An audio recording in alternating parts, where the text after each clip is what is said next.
Resina's Tasty World. Hi friends, ഇന്ന് ഞാനിവിടെ ഉണ്ടാക്കാൻ പോകുന്നത് ഒരു സുഡാനി ചിക്കൻ കറിയാണ്. ഈസി ആയിട്ട് ഉണ്ടാക്കാൻ പറ്റുന്ന ഒരു സുഡാനി ചിക്കൻ കറി. ഇത് ഈസിയാണ്, അതേപോലെ തന്നെ നല്ല ടേസ്റ്റിയുമാണ്. ഇതിന് വേണ്ടിയിട്ട് ഞാനിവിടെ എടുത്തിരിക്കുന്നത് 900 ഗ്രാം ചിക്കൻ എടുത്തിട്ടുണ്ട്. ചിക്കൻ നന്നായിട്ട് കഴുകി വൃത്തിയാക്കി വെച്ചിരിക്കുകയാണ്. ഇതിനകത്തേക്ക് ബാക്കി ഇൻഗ്രീഡിയൻ്റ് എല്ലാം ചേർത്ത് നമ്മൾ കൈകൊണ്ട് തന്നെ മിക്സ് ചെയ്തിട്ടാണ് വെക്കുന്നത്. ഇനി ഇതിലേക്ക് നമ്മൾ ആഡ് ചെയ്യാൻ പോകുന്നത് സവാള. 2 സവാള ഞാൻ ചെറുതായിട്ട് അരിഞ്ഞ് വെച്ചിരിക്കുന്നതാണ്. ആ സവാള ഇതിനകത്തേക്ക് ചേർത്ത് കൊടുക്കാം. നമ്മൾ ഡയറക്റ്റായിട്ട് ഇതിലേക്ക് ചേർത്ത് കൊടുക്കുക. ചിക്കൻ എണ്ണയിലൊന്നും വഴറ്റിയൊന്നും എടുക്കുന്നില്ല. പിന്നെ അതിൻ്റെ കൂടെ ഒരു 4 പച്ചമുളക് എടുത്ത് വെച്ചിട്ടുണ്ട്. ആ പച്ചമുളകും ഇതിലേക്ക് ഇട്ട് കൊടുക്കാം. പിന്നെ നമ്മൾ ഒരു ചെറിയ തക്കാളി അരിഞ്ഞ് വെച്ചിരിക്കുന്നത്, പിന്നെ 1 സ്പൂൺ ഇഞ്ചി വെളുത്തുള്ളി പേസ്റ്റ് അതും ഇതിലേക്ക് ആഡ് ചെയ്ത് കൊടുക്കാം. പിന്നീട് ഇതിനകത്ത് നമ്മൾ മുളക് പൊടിയൊന്നും ചേർക്കുന്നില്ല, കുരുമുളക് പൊടിയാണ് ചേർക്കുന്നത്. ഞാനൊരു 1.25 ടീസ്പൂൺ മുളക് പൊടി എടുത്തിട്ടുണ്ട്, കുരുമുളക് പൊടി എടുത്തിട്ടുണ്ട്. ആ കുരുമുളക് പൊടി ഇതിലേക്ക് ആഡ് ചെയ്ത് കൊടുക്കാം. പിന്നെ 1.5 ടേബിൾ സ്പൂൺ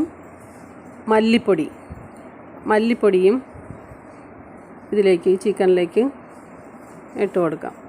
ചേർത്തതിന് ശേഷം 2 സ്പൂൺ മല്ലിയില അരിഞ്ഞത് അതും ഇതിലേക്ക് ചേർത്ത് കൊടുക്കാം. പിന്നെ നമ്മൾ ഇതിലേക്ക് ഒലിവ് ഓയിലാണ് ചേർക്കുന്നത്. ഞാനൊരു 3 ടേബിൾ സ്പൂൺ ഒലിവ് ഓയിലാണ് എടുത്തിരിക്കുന്നത്. അപ്പോൾ ഒലിവ് ഓയിൽ ഇല്ല എന്നുണ്ടെങ്കിൽ ഒരു 3 ടേബിൾ സ്പൂൺ വെളിച്ചെണ്ണ വേണമെങ്കിൽ നമുക്കിതിലേക്ക് ചേർത്ത് കൊടുക്കാം. അപ്പോൾ നമുക്കൊരു നാടൻ ടേസ്റ്റ് ആയിരിക്കും കിട്ടുന്നത്. സുഡാനി ചിക്കനിൽ ഒലിവ് ഓയിൽ തന്നെയാണ് ചേർക്കുന്നത്. പിന്നെ പാകത്തിന് ഉപ്പ് ചേർത്ത് കൊടുക്കാം. പിന്നെ ഒരു 1/4 ടീസ്പൂൺ മഞ്ഞൾപ്പൊടി, 1/2 ടീസ്പൂൺ ഗരം മസാലപ്പൊടി. ചിക്കൻ കറിക്ക് നമ്മൾ സാധാരണ ഉപയോഗിക്കുന്ന ഗരം മസാലപ്പൊടിയാണ് ഞാനിവിടെ ഉപയോഗിക്കുന്നത്.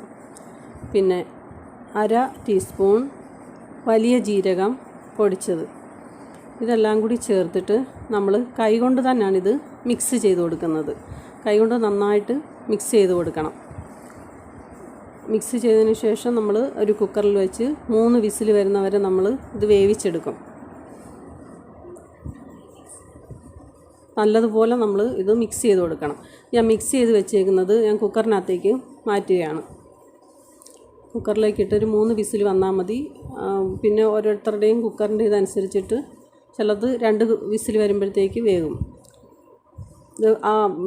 നമ്മളിതിനകത്തേക്ക് ഒരു 2 ഉരുളക്കിഴങ്ങ് ചേർത്ത് കൊടുക്കുന്നുണ്ട്. അപ്പോൾ അതും കൂടി ഒന്ന് വെന്ത് നല്ലതായിട്ട് ഒന്ന് മിക്സായി വരണം. അപ്പോൾ ഒരു 3 വിസിൽ വേണ്ടി വരും. പിന്നെ ഞാനൊരു 15 കാഷ്യൂനട്ട് വെള്ളത്തിലിട്ട് കുതിർത്തത് അരച്ച് വെച്ചേക്കുന്നതാണിത്. അതും കൂടി ഇതിലേക്ക് ചേർത്ത് കൊടുക്കാം.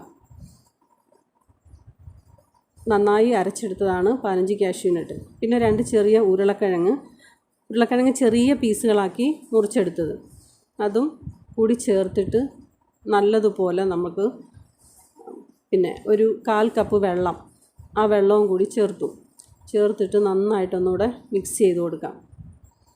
മിക്സ് ചെയ്ത് നല്ലപോലെ മിക്സ് ചെയ്തിട്ടൊന്ന് ഉപ്പുണ്ടോ എന്നൊന്ന് നോക്കണം. ഉപ്പ് ഇല്ലയെന്നുണ്ടെങ്കിൽ ഒരു പാകത്തിന് ഇച്ചിരി കൂടി ഉപ്പ് ഇട്ട് കൊടുക്കണം. എന്നിട്ട് കുക്കർ അടച്ച് സ്റ്റൗവിൽ വെച്ച് നമുക്ക് 3 വിസിൽ വരുന്നവരെ വേവിച്ചെടുക്കാം. കുക്കറിൽ വേവിച്ചെടുക്കാം. ഇപ്പം 3 വിസിൽ വന്നു, നല്ല മണമൊക്കെ വരുന്നുണ്ട്. ഇനി നമുക്കിതൊന്ന് ഓപ്പൺ ചെയ്ത് നോക്കാം. നല്ല പരുവത്തിന് വെന്തിട്ടുണ്ട്, നല്ല മണമൊക്കെ വരുന്നുണ്ട്. ഇത് നമുക്ക് ഈ സെർവിങ് ഡിഷിലേക്ക് മാറ്റാം. നല്ല ടേസ്റ്റിയാണ്, അധികം ജോലിയൊന്നുമില്ല. ഒരു 10 മിനിറ്റ് വേണ്ടി വരത്തില്ല നമുക്ക് ഈ ചിക്കൻ കറി റെഡിയാക്കി എടുക്കുന്നതിന് വേണ്ടിയിട്ട്. നമുക്ക് ഈ സെർവിങ് ഡിഷിലേക്ക് മാറ്റാം. ഇതെല്ലാവരും ഒന്ന് ട്രൈ ചെയ്ത് നോക്കണം. ഞാൻ ആദ്യമായിട്ടാണ് ഒരു ചാനലിൽ ഒരു റെസിപ്പിയായിട്ട് വരുന്നത്. ഇത് നിങ്ങളെല്ലാവരും കാണണം, സബ്സ്ക്രൈബ് ചെയ്യണം, ലൈക്ക് ചെയ്യുകയും ഷെയർ ചെയ്യുകയും ചെയ്യണം. അതുപോലെ തന്നെ കമൻറ്റ്